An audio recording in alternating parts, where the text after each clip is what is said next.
जय श्री कृष्णा। राधे राधे। आप सभी को मार्गशीर्ष माह के शुभारंभ की हार्दिक शुभकामनाएं। कार्तिक का महीना समाप्त हो चुका है और कार्तिक पूर्णिमा से मार्गशीर्ष माह की शुरुआत हो गई है। मार्गशीर्ष माह को अगहन माह के नाम से भी जाना जाता है। हिंदू पंचांग के अनुसार वर्ष का 9वां महीना अगहन का महीना होता है। मार्गशीर्ष माह को अगहन का महीना कहने के पीछे कई कारण हैं। भगवान श्री कृष्ण जी की पूजा अनेक स्वरूपों में और अनेक नामों से की जाती है और इन्हीं स्वरूपों में से मार्गशीर्ष भी श्री कृष्ण जी का एक स्वरूप है। शास्त्रों में बताया गया है कि इस माह का संबंध मृगशिरा नक्षत्र से है। ज्योतिष के अनुसार नक्षत्र 27 होते हैं, जिनमें से एक मृगशिरा नक्षत्र होता है। इस महीने की पूर्णिमा मृगशिरा नक्षत्र से शुरू होती है। इसी वजह से इस महीने को मार्गशीर्ष के नाम से जाना जाता है। भागवत गीता में श्री कृष्ण भगवान ने अर्जुन से कहा था कि सभी माह में मैं मार्गशीर्ष हूँ, इसीलिए यह माह भगवान श्री कृष्ण जी का ही स्वरूप है। इस महीने में श्रद्धा और भक्ति के द्वारा अर्जित पुण्य के बल पर व्यक्ति सभी सुखों को प्राप्त कर लेता है। इस महीने में नदी में स्नान, दान, पुण्य का विशेष महत्व माना गया है। श्रीमद् भागवत गीता के 10वें अध्याय के 35वें श्लोक में भगवान श्री कृष्ण ने स्वयं मार्गशीर्ष माह के बारे में बताया है। कहा है कि मैं सामवेद के गीतों में बृहत साम हूँ और छंदों में गायत्री हूँ। समस्त महीनों में मैं मार्गशीर्ष तथा समस्त ऋतुओं में फूल खिलने वाली बसंत ऋतु हूँ। श्री कृष्ण जी ने मार्गशीर्ष माह का महत्व गोपियों को भी बताया था। उन्होंने कहा था कि मार्गशीर्ष मास में यमुना स्नान से मैं सहज ही सबको प्राप्त हो जाऊंगा। तभी से मार्गशीर्ष माह में पवित्र नदियों में स्नान का खास महत्व माना जाता है। इस महीने में नदी में स्नान करते समय तुलसी की जड़ की मिट्टी साथ में लेकर पवित्र नदियों में स्नान करना चाहिए। स्नान के दौरान भगवान श्री कृष्ण जी का ध्यान करते हुए ओम नमो नारायण, ओम दामोदराय नमः मंत्र का जाप करना बहुत ही शुभ फलदायी माना जाता है। कहा जाता है कि मार्गशीर्ष माह में जो लोग भगवान श्री कृष्ण के मंत्रों का जाप करता है, उसकी सभी इच्छाएं और मनोकामना भगवान श्री कृष्ण बहुत ही जल्द पूरी कर देते हैं। इस महीने में श्रीमद् भागवत गीता का पाठ और गजेंद्र मोक्ष की कथा अवश्य सुननी चाहिए। इस महीने में अगर सुबह जल्दी उठकर स्नान करके सूर्योदय के समय सूर्य को अर्घ्य देने से हमारी कोई भी मनोकामना हो वो अवश्य पूर्ण होती है। और इसी महीने में लक्ष्मी माता के नाम से गुरुवार को व्रत रखे जाते हैं। श्रद्धा पूर्वक गुरुवार के व्रत करने से हमें धन धान्य की प्राप्ति होती है। इसी महीने में माता सीता और भगवान श्री राम का विवाह हुआ था। साल 2023 में मार्गशीर्ष माह की शुरुआत 28 नवंबर मंगलवार से हो रही है। तो आज अपने भगवान श्री हरि विष्णु, लक्ष्मी माता, श्री कृष्ण भगवान, राधा रानी, भगवान श्री राम और सीता मैया को प्रणाम करते हुए अपने मंगल जीवन की कामना करते हैं और सुनते हैं श्रीमद् भागवत गीता का पहला अध्याय और उसका महात्म्य। और उसके बाद में आज मंगलवार है तो भगवान श्री राम, सीता मैया और हनुमान जी की एक बहुत ही सुंदर कथा सुनेंगे। तो इस कथा को श्रद्धा पूर्वक पूरा सुनना और कमेंट बॉक्स में इन सभी देवी देवताओं का जयकारा लगाना। तो आइए शुरू करते हैं श्रीमद् भागवत गीता का पहला अध्याय और उसका महात्म्य। बोलो श्री हरि विष्णु के अनंत स्वरूपों की जय हो। जब कौरव और पांडव महाभारत के युद्ध को चले तब राजा धृतराष्ट्र ने कहा कि मैं भी युद्ध देखने को चलूंगा। तब श्री व्यास जी ने कहा कि हे राजन, नेत्रों के बिना क्या देखोगे। राजा धृतराष्ट्र ने कहा कि प्रभु जी, देखूंगा नहीं तो सुनूंगा तो सही। तब व्यास जी ने कहा कि हे राजन, तेरा सारथी संजय जो कुछ महाभारत के युद्ध की लीला कुरुक्षेत्र में होगी सो यहाँ बैठे ही तुम्हें स्मरण कराएगा। व्यास देव जी के मुख से यह वचन सुन संजय ने विनती की कि हे प्रभु, यहाँ हस्तिनापुर में बैठे कुरुक्षेत्र की लीला को मैं कैसे जानूंगा तथा राजा को किस भांति बताऊंगा। तब व्यास जी ने प्रसन्न होकर संजय को यह वचन दिया कि हे संजय, मेरी कृपा से तुझे यहाँ ही सब कुछ दिखाई देगा। व्यास जी के इतना कहते ही उसी समय संजय की दिव्य दृष्टि भई और बुद्धि भी उसकी दिव्य हो गई। अब आगे महाभारत का कौतुक कहते हैं, सो सुनो। 7 अक्षौहिणी सेना पांडवों की और 11 अक्षौहिणी सेना कौरवों की, यह दोनों सेना कुरुक्षेत्र में जाकर एकत्रित हुई। धृतराष्ट्र ने पूछा कि हे संजय, धर्म के क्षेत्र कुरुक्षेत्र में युद्ध की इच्छा से एकत्रित हुए मेरे और पांडु पुत्रों ने क्या किया?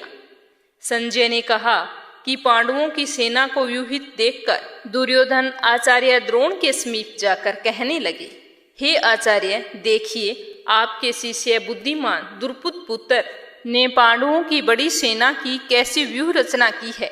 इस सेना में अर्जुन, भीम जैसे बड़े बड़े धनुर्धारी, वीर विराट, महारथी द्रुपद, धृतकेतु, चेकितान, बलवान, काशीराज, पुरुजित, कुंती भोज, नरों में श्रेष्ठ शिव्य, पराक्रमी, युद्धमन्यु, बलवान, उत्तमौजा, अभिमन्यु और द्रौपदी के पुत्र सब के सब महारथी हैं। हे ब्राह्मण श्रेष्ठ, आपको याद दिलाने के लिए अब मैं अपनी सेना के प्रधान सेनापतियों के नाम बताता हूँ।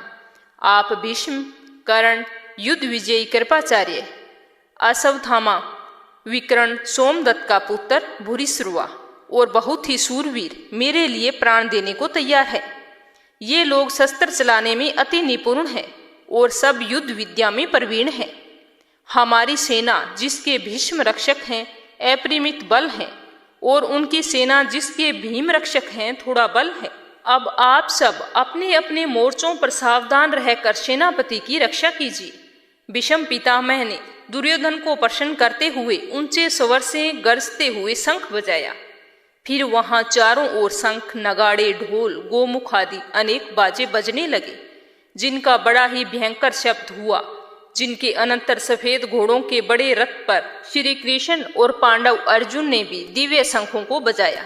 श्री कृष्ण ने पांचजन्य और अर्जुन ने देवदत्त नामक शंख को और भीषण कर्म करने वाले भीम ने पौंड्रक नामक बड़े भारी शंख को बजाया। कुंती पुत्र राजा युधिष्ठिर ने अनंत विजय, नकुल ने सुघोष और सहदेव ने मणि पुष्पक और धनुर्धर ने काशीराज, शिखंडी, धृष्टद्युम्न, विराट, अपराजित, सात्यकी, राजा द्रुपद और द्रौपदी के पांचों पुत्र और महाबाहु अभिमन्यु ने, इन सब वीरों ने अपने अपने शंखों को बजाया। उन शंखों के भारी शब्दों से आकाश और पृथ्वी गूंज उठे और धृतराष्ट्र के पुत्रों के हृदय कांप उठे।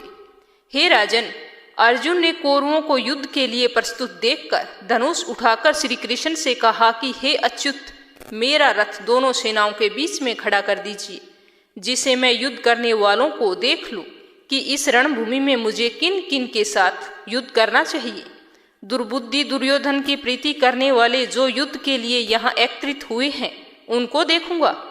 संजय ने कहा कि हे राजन, अर्जुन की बात सुनकर श्री कृष्ण ने भीष्म, द्रोण आदि वीरों के सामने उत्तम रथ को खड़ा करके कहा कि हे वीर, युद्ध के लिए उद्यत इन कौरवों को देख लो। अर्जुन ने चाचा, बाबा, गुरु, मामा, भाई, पुत्र, पौत्र, मित्र, ससुर और सब जनों को शस्त्रों से सुसज्जित देखकर दोनों तरफ की सेनाओं में अपने ही सब बांधवों को देख अर्जुन परम विकल हुए अत्यंत खेद के साथ यह वचन कहे कि हे कृष्ण, युद्ध की इच्छा से आए हुए इन अपने बंधुओं को देखकर मेरे अंग ढीले होते जा रहे हैं, मेरा मुख सूखा जा रहा है, मेरा शरीर बेकल हो रहा है, मेरे रोंगटे खड़े हो रहे हैं और गांडीव हाथ से गिर जाता है, त्वचा जल रही है। हे केशव, मुझ में यहाँ खड़े रहने की सामर्थ्य नहीं है, मेरा मन चक्कर खा रहा है और सब लक्षण उल्टे देख रहा हूँ और संग्राम में अपने स्वजनों का वध करके कोई लाभ नहीं होगा। हे कृष्ण, मैं जीत, राज्य और सुख को भी नहीं चाहता हूँ। हे प्रभु, हमको राज्य भोग तथा जीवन से क्या काम, क्योंकि जिनके लिए राज्य भोग और सुख की इच्छा की जाती है वे सब इस युद्ध में प्राण और धन की ममता को छोड़कर मरने को तैयार है। और आचार्य, पिता, पुत्र, पितामह, मामा, ससुर, पोत्र, साले संबंधी ये सब मुझे मारे तो भी हे मधुसूदन, मैं इन्हें मारने की इच्छा नहीं करूंगा। हे जनार्दन, त्रिलोकी के राज्य के लिए भी मैं इन्हें मारना नहीं चाहता, फिर इस पृथ्वी के राज्य के लिए तो कहना ही क्या। हे जनार्दन, धृतराष्ट्र के पुत्रों को मारकर हमारा क्या भला होगा, इनका वध करने से सिर्फ पाप ही होगा।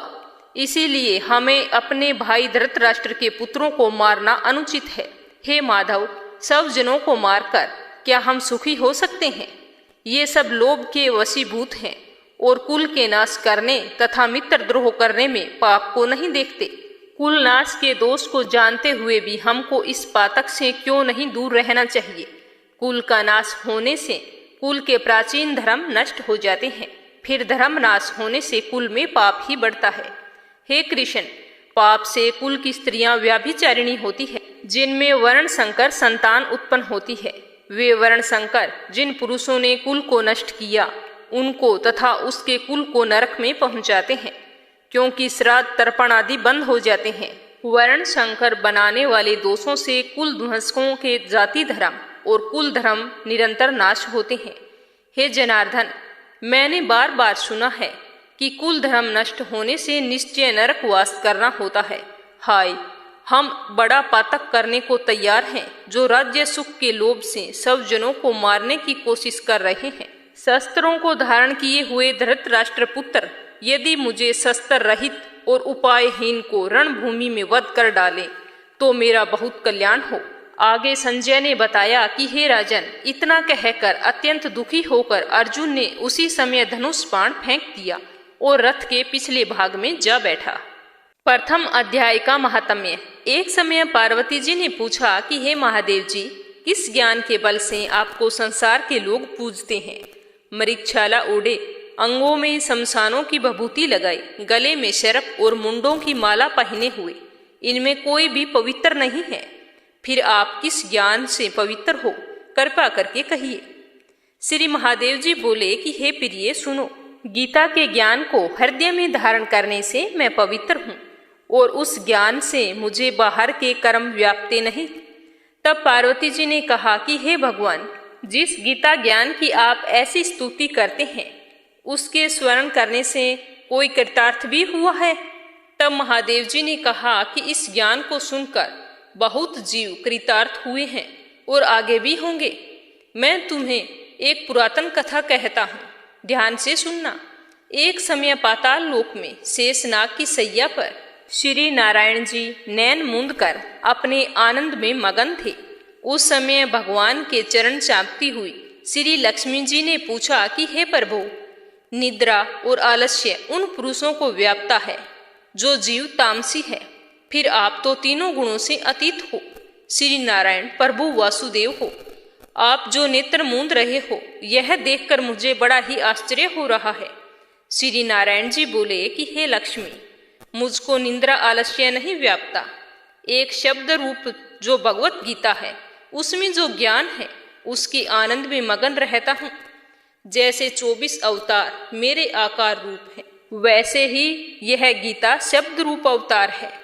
इस गीता में मेरे अंग इस तरह हैं: 5 अध्याय मेरा मुख, 5 अध्याय मेरी भुजा, 5 अध्याय मेरा हृदय और मन है, 16वां अध्याय मेरा उदर है, 17वां अध्याय मेरी जंघा, 18वां अध्याय मेरे चरण है।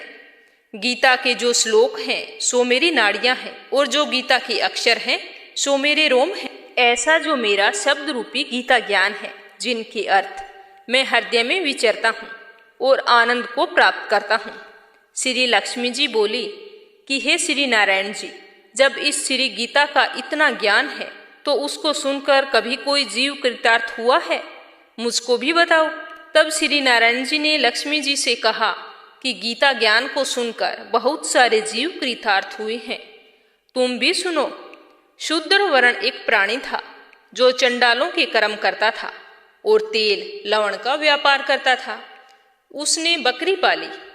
एक दिन वह बकरी चराने को बाहर गया, वृक्षों के पत्ते तोड़ने लगा। वहां सर्प ने उसे डस लिया, तत्काल उसके प्राण निकल गए। मरकर उसने बहुत नरक भोगे, फिर बैल का जन्म पाया। उस बैल को भिक्षुक ने मोल ले लिया। वह भिक्षुक उस पर चढ़कर सारा दिन भीख मांगता फिरता। जो कुछ भीख मांगकर लावे पूरे कुटुंब के साथ मिलकर खा लेता। वह बैल सारी रात द्वार पर बंधा रहता। उसके खाने पीने की भी खबर कोई भी नहीं लेता। कुछ थोड़ा सा भूसा उसके आगे डाल देता। जब दिन चढ़ता तो भिक्षुक फिर बैल पर चढ़कर भिक्षा मांगता फिरता। ऐसे कई दिन गुजर गए तो वह बैल भूख का मारा गिर पड़ा। फिर उसके प्राण छूटे नहीं। नगर के 2-4 लोग देखकर बोले, कोई कहता कि मैं मेरे व्रत का फल देता हूँ, कोई कहता मैं मेरे तीर्थ का फल देता हूँ, लेकिन उस बैल के प्राण फिर भी नहीं छूटे। एक दिन गणिका वहां आई। उसने मनुष्यों से पूछा कि यह भीड़ कैसी है, तो उन्होंने कहा कि इसके प्राण नहीं जा रहे, अनेक पुण्यों का फल दे दिया है, फिर भी इसकी मुक्ति नहीं हो रही। तब गणिका ने कहा कि मैंने जो पुण्य किया है उसका फल इस बैल के निमित्त कर दूं तो इसकी मुक्ति हो जाएगी। इतना कहते ही उसने अपने पुण्य का फल बैल के निमित्त कर दिया और बैल की मुक्ति हो गई। तब बैल ने एक ब्राह्मण के घर जन्म लिया। पिता ने इसका नाम सुशर्मा रखा। जब सुशर्मा बड़ा हुआ तो ब्राह्मण ने इसको विद्यार्थी किया। तब इसको पिछले जन्म की सुध आ रही थी। यह अति सुंदर हुआ। इसने एक दिन मन में विचार किया कि जिस गणिका ने मुझे बैल की योनि से छुड़ाया था, मुझे उसके दर्शन करने चाहिए। विपर चलता चलता गणिका के घर गया और कहा कि तुम मुझे पहचानती है? तो गणिका ने कहा कि मैं नहीं पहचानती कि तुम कौन है, तेरी क्या पहचान है? तू विपर है, मैं वैश्या हूँ। तब विपर ने कहा मैं वही बैल हूँ जिसको तुमने अपना पुण्य दिया था और मैं बैल की योनि से छूट गया था। अब मैंने विपर के घर जन्म लिया है, तू अपना वह पुण्य बता। गणिका ने कहा कि मैंने अपने जाने कोई पुण्य नहीं किया, पर मेरे घर एक तोता है, वह कुछ पढ़ता है और मैं उसके वाक्य सुनती हूँ। उस पुण्य का फल मैंने तेरे निमित्त कर दिया था। तब ब्राह्मण ने तोते से पूछा कि तू सवेरे क्या पढ़ता है? तो तोते ने कहा कि मैं भी पिछले जन्म में ब्राह्मण का पुत्र था। पिता ने मुझे गीता के पहले अध्याय का पाठ सिखाया था। एक दिन मैंने गुरुजी से कहा था कि मुझको आपने क्या पढ़ाया? तब गुरुजी ने मुझे श्राप दिया कि तू सूआ हो जा। तभी से मैं सूआ हो गया। एक दिन फंदक मुझे पकड़ कर ले आए और एक विपर ने मुझे मोल ले लिया। वह विपर भी अपने पुत्र को गीता का पाठ सिखाता था। तब मैंने वह पाठ सीख लिया। एक दिन विपर के घर चोर आए। उनको धन तो प्राप्त हुआ नहीं और पिंजरा उठाकर ले गए। उन चोरों की यह गणिका मित्र थी। मुझे इसके पास ले आए। सो मैं नित्य गीता के पहले अध्याय का पाठ करता हूँ और यह सुनती है, पर इस गणिका की समझ में कुछ नहीं आता। जो मैं पढ़ता हूँ बस ये सुनती रहती है। वही पुण्य तेरे निमित्त कर दिया था, सो श्री गीता के पहले अध्याय के पाठ का फल है। तब ब्राह्मण के बेटे ने कहा कि हे तोते, तुम भी विप्र है, मेरे आशीर्वाद से तेरा कल्याण हो। सो हे लक्ष्मी, इतना कहने से तोते की मुक्ति हो गई। गणिका ने भी भले काम ग्रहण किए। नित्य प्रति स्नान करे और गीता के प्रथम अध्याय का पाठ करे। इससे उसे भी मुक्ति मिल गई। श्री नारायण जी ने कहा कि हे लक्ष्मी, जो कोई अज्ञानवश भी गीता का पाठ करे या सुने तो उसको भी मुक्ति मिलती है। तो ये था श्रीमद् भागवत गीता का पहला अध्याय और उसका महात्म्य। अब अपने सुनेंगे भगवान श्री राम, सीता मैया और हनुमान जी की एक बहुत ही सुंदर कहानी। बोलो सियावर रामचंद्र भगवान की जय हो। एक दिन की बात है कि भगवान श्री रामचंद्र जी और सीता जी बैठे हुए थे। दोनों आपस में बातें कर रहे थे। बातें करते करते हनुमान जी की चर्चा छिड़ गई। तो भगवान श्री राम ने कहा कि हनुमान तो मेरा भक्त है। तो सीता जी ने कहा कि नहीं, आपने ये कैसे कह दिया, वह तो मेरा भक्त है। तो श्री राम जी हंसने लगे और बोले कि तुमने ये कैसे कह दिया, वह तो मुझसे बड़ा किसी को नहीं मानता है। तो सीता जी मुस्कुराई और बोली कि आप इस धोखे में ना रहें, वह जितना मुझे मानता है उतना किसी को नहीं मानता। तो श्री राम जी बोले कि इसमें झगड़ने वाली बात नहीं है। आज जब हनुमान आएंगे तो उनसे पूछ लेंगे और एक चीज मांगेंगे। जिसका काम पहले करेगा तो समझ लेना वो उसी का पक्का भक्त है। तो सीता मैया ने कहा ठीक है। थोड़ी देर बाद में हनुमान जी वहां पर आ गए। भगवान श्री राम और सीता मैया दोनों प्रसन्न होकर उनका स्वागत किया। तो हनुमान जी खुश होकर उन दोनों के चरण दबाने लगे। तो सीता मैया ने भगवान श्री राम की तरफ इशारा किया। तो हनुमान जी ने देख लिया और सोचने लगे कि आज जरूर दाल में कुछ काला है। तभी भगवान श्री राम ने कहा कि हनुमान, मैं तुमसे एक बात पूछना चाहता हूँ, सच सच बताना। तो हनुमान जी पहले तो घबरा गए, फिर बोले कि अच्छा तुम पूछो, मैं जरूर आपको सत्य बताऊंगा। तो भगवान श्री राम ने कहा कि हनुमान, तुम मेरे भक्त हो ना? तो हनुमान जी ने कहा कि आपका, यानी कि श्री राम का भक्त? नहीं, मैं राम भक्त नहीं हूं। तो सीता जी यह सुनते ही बहुत ही खुश हुई। उसने सोचा कि मेरी विजय हो गई, हनुमान तो मेरा भक्त है। तो यह सोचकर वो हंसने लगी।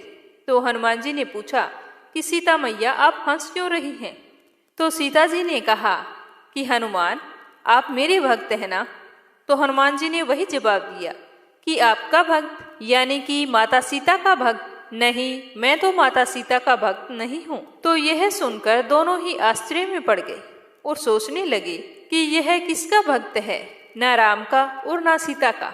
इस तरह सोचते हुए दोनों ने अपने पैर पीछे कर लिए। तो अपने पैर दबाने से हटाते हुए भगवान श्री राम और सीता मैया को देखकर हनुमान जी को थोड़ा दुख तो हुआ, पर वो हाथ जोड़कर खड़े हो गए। श्री राम और सीता मैया दोनों ने कहा कि ना तो तुम राम के भक्त हो और ना ही सीता के भक्त हो, तो किसके भक्त हो?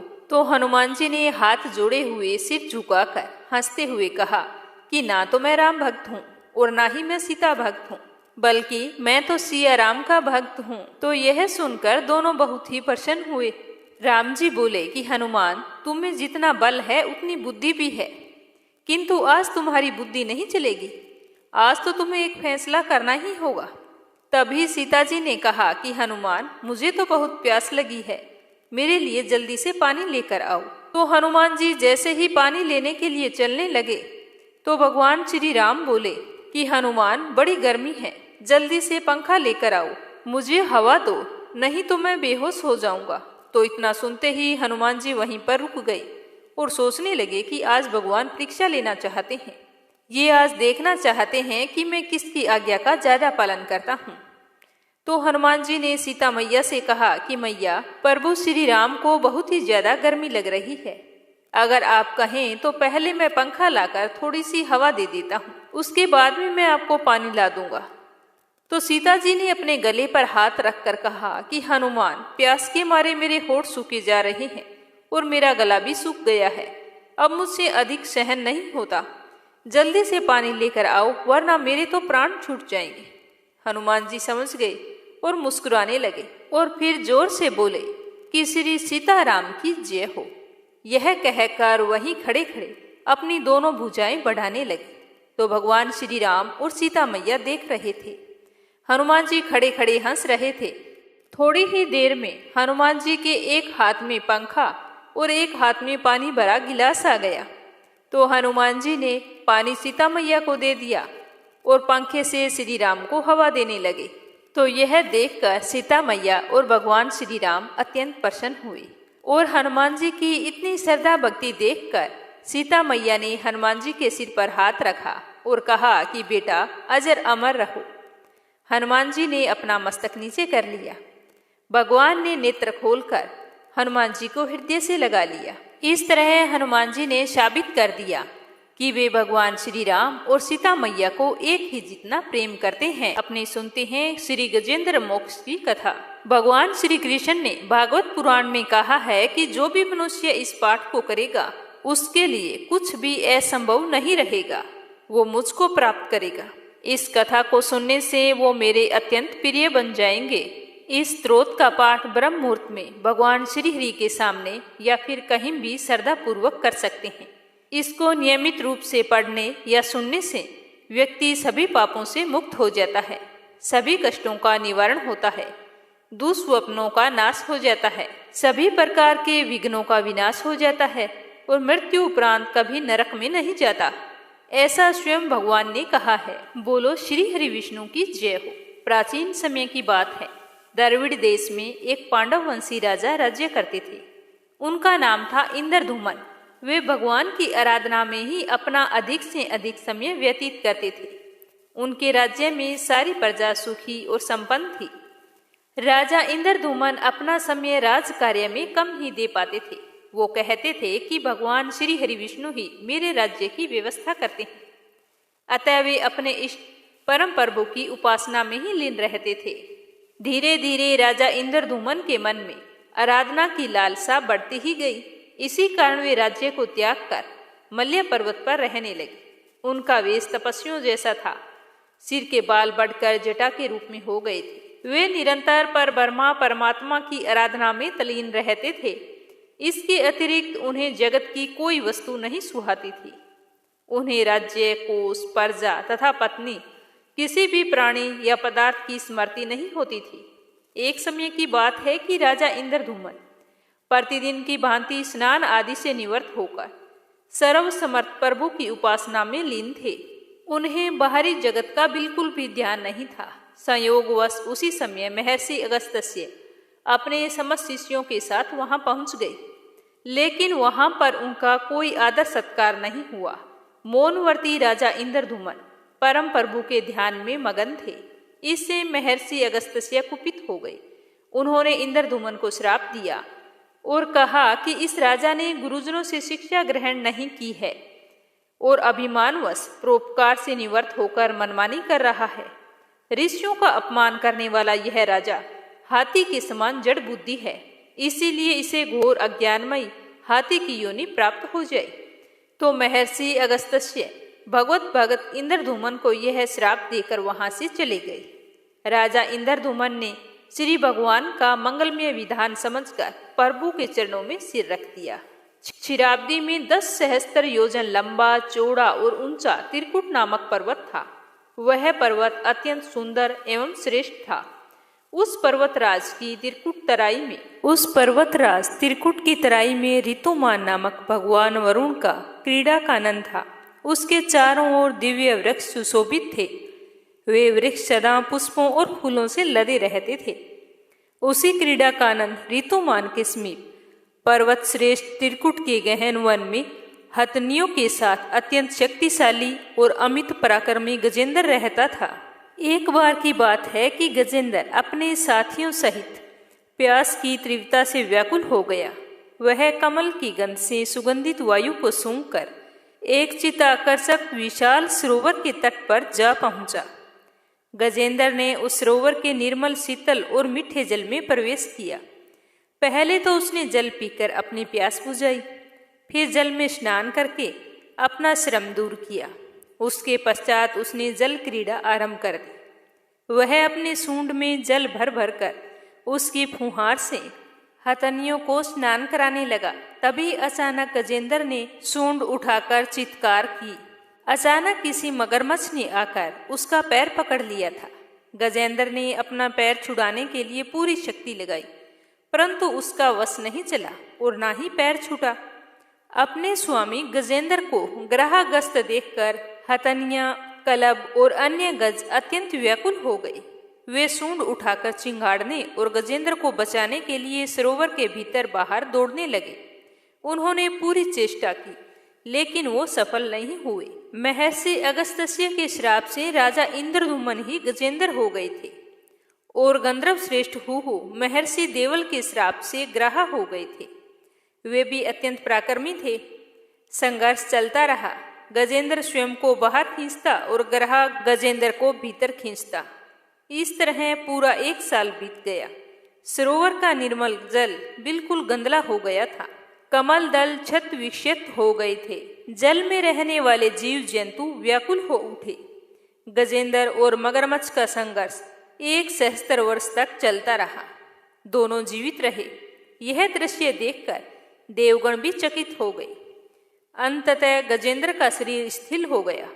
उनके शरीर में शक्ति और मन में उत्साह नहीं रहा, परंतु जलचर होने के कारण मगरमच्छ की शक्ति में कोई कमी नहीं आई, बल्कि उसकी शक्ति बढ़ गई। वह नवीन उत्साह से लगातार अधिक से अधिक शक्ति लगाकर गजेंद्र को खींचने लगा।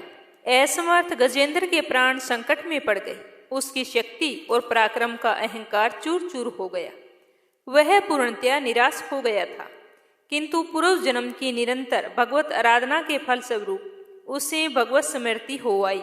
तो उसने निश्चय किया कि मैं कराल काल के भय से चराचर प्राणियों के शरण्य सर्वसमर्थ प्रभु की शरण ग्रहण करता हूँ।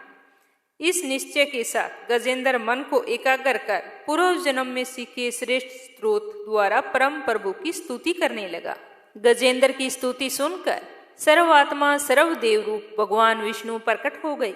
गजेंद्र को पीड़ित देखकर भगवान विष्णु गरुड़ पर आरूढ़ होकर अत्यंत शीघ्रता से उस सरोवर के तट पर आ पहुंचे। जब जीवन से निराश और पीड़ा से छटपटाते गजेंद्र ने हाथ में चक्कर लिए गरुड़ आरूढ़ भगवान शिव को तीव्रता से अपनी ओर आते हुए देखा तो उन्होंने कमल का एक सुंदर पुष्प अपनी सूंड में लेकर ऊपर उठाया और बड़े ही कष्ट से कहा कि नारायण, श्री हरि नारायण, आपको नमस्कार है। गजेंद्र को अत्यंत पीड़ित देखकर भगवान विष्णु गरुड़ की पीठ से कूद पड़े और गजेंद्र के साथ ग्राह को भी सरोवर से बाहर खींच लाए और तुरंत अपने तीक्ष्ण चक्कर से ग्राह का मुंह फाड़कर गजेंद्र को मुक्त करा दिया। ब्रह्मादि देवगण भी श्री हरि की प्रशंसा करते हुए उनके ऊपर फूलों की बारिश करने लगे। सिद्ध और ऋषि महर्षि परब्रह्मा भगवान विष्णु का गुणगान करने लगे। मगरमच्छ दिव्य शरीरधारी हो गया। उसने श्री हरि विष्णु के चरणों में सिर रखकर प्रणाम किया और भगवान विष्णु के गुणों की प्रशंसा करने लगा। भगवान विष्णु के मंगलमय वृद्ध हस्त के स्पर्श से पाप मुक्त होकर अभिशप्त हुहु गंधर्व ने प्रभु की परिक्रमा की और उनके त्रिलोक्य वंदित चरण कमलों में प्रणाम करके अपने लोक को चला गया। श्री हरि विष्णु ने गजेंद्र का उद्धार करके उसे अपना पार्षद बना लिया।